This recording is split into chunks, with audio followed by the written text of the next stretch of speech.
E morreu Silvio Berlusconi. Vamos lá. Primeiro-ministro da Itália por 3 vezes, empresário do setor de comunicação e ex-proprietário do Milan, envolvido em vários escândalos, morreu nesta segunda-feira aos 86 anos. Ele tratava uma leucemia. Chamado de o Imortal, por sua longevidade na política, o senador e empresário havia sido internado na sexta-feira em um hospital de Milão. O funeral será na quarta-feira, numa catedral de Milão, a partir das 3 horas, no horário local, 10 horas da manhã em Brasília. O governo italiano decretou luto para o mesmo dia. Minutos após o anúncio da morte, dezenas de pessoas se reuniram diante do hospital em que ele estava internado. O corpo foi transferido para a Villa San Martino, nos arredores de Milão. Um dos homens mais ricos da Itália, com uma fortuna calculada em 6,4 bilhões de euros, mais de 33 bilhões de reais pela revista Forbes.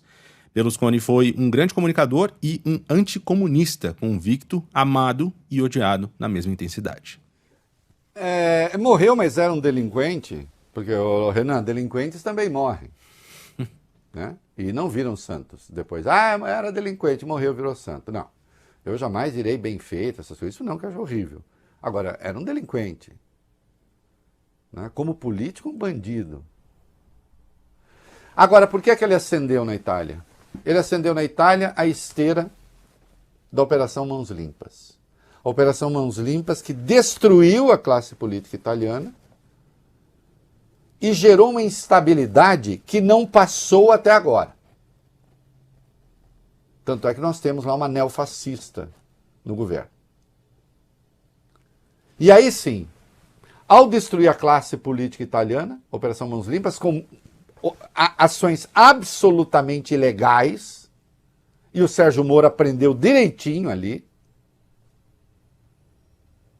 preparou o terreno para a ascensão de pessoas que estavam fora do mundo da política, ou que eram meio, a exemplo de Berlusconi, meio apalhaçadas, porém truculentas. E ele, com o império de comunicação na mão, conseguiu ser primeiro-ministro 3 vezes, né? E a Itália não se recuperou direito disso até agora. Essa que é a verdade. Há estudos os mais variados demonstrando que a economia italiana está entre os 7 países mais ricos, mas a Itália poderia ser muito mais rica.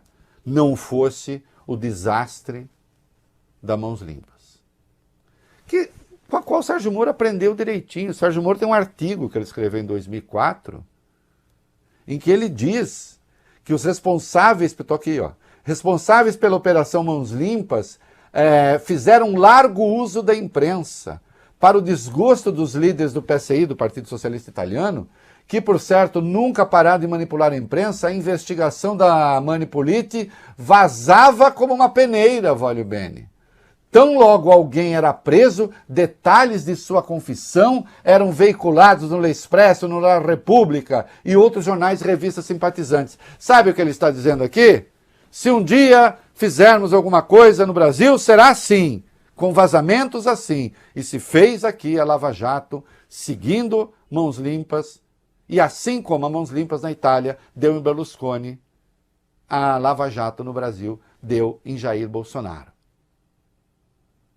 Apenas que a crise na Itália, num país muito mais rico, com igualdade social, enfim, muito maior do que aqui, os desastres foram menores do ponto de vista econômico.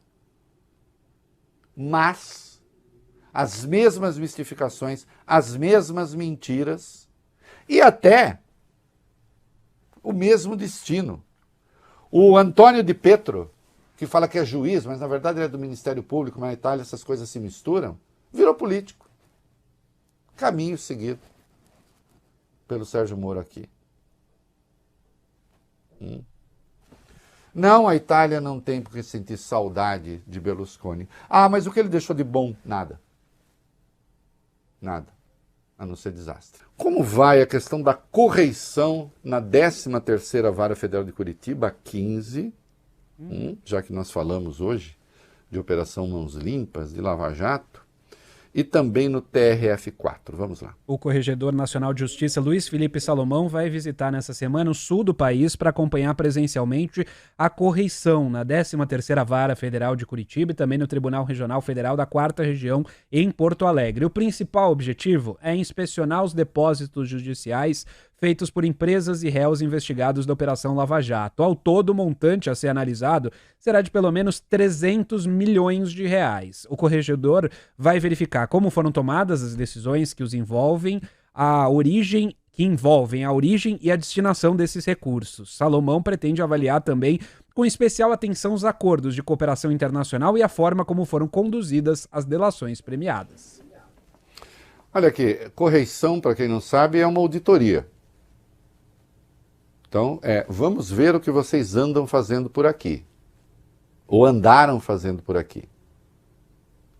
Que as coisas não caminharam bem na 13ª Vara Federal de Curitiba e, me parece, no TRF4, que é o Tribunal Regional Federal da 4ª Região,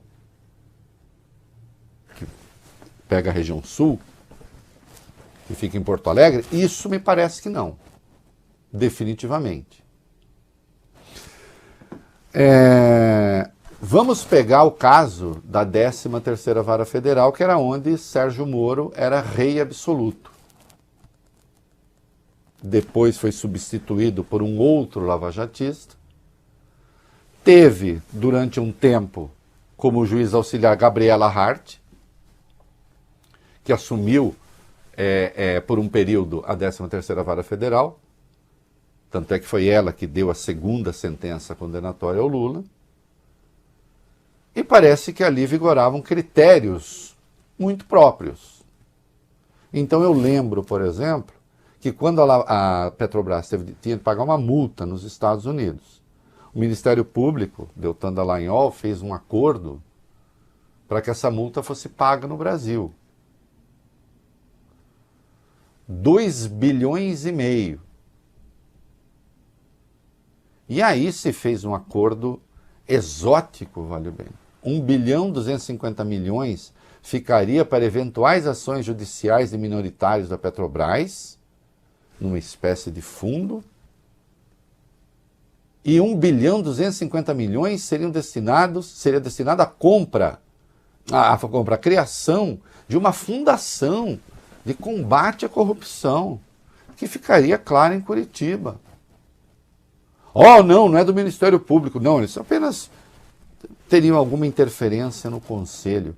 Então você pegar recursos de multa que pertencem ao Estado brasileiro e entregar para uma gestão que na prática seria uma gestão privada, que seria o caso da Fundação, é uma excrescência. E aí acordos multimilionários foram feitos ali. E ninguém conhece direito como é que essas coisas se deram. E, infelizmente, práticas impróprias sustentam muito ilegais, acabaram contando com a anuência do TRF4, o Tribunal Regional Federal da 4ª Região, ou seja, o tribunal ao qual caberia coibir desmandos da Lava Jato, em vez disso, acabou por endossá-los. Então, sim, o CNJ precisa saber o que aconteceu, né, na 13ª Vara Federal de Curitiba e no TRF4.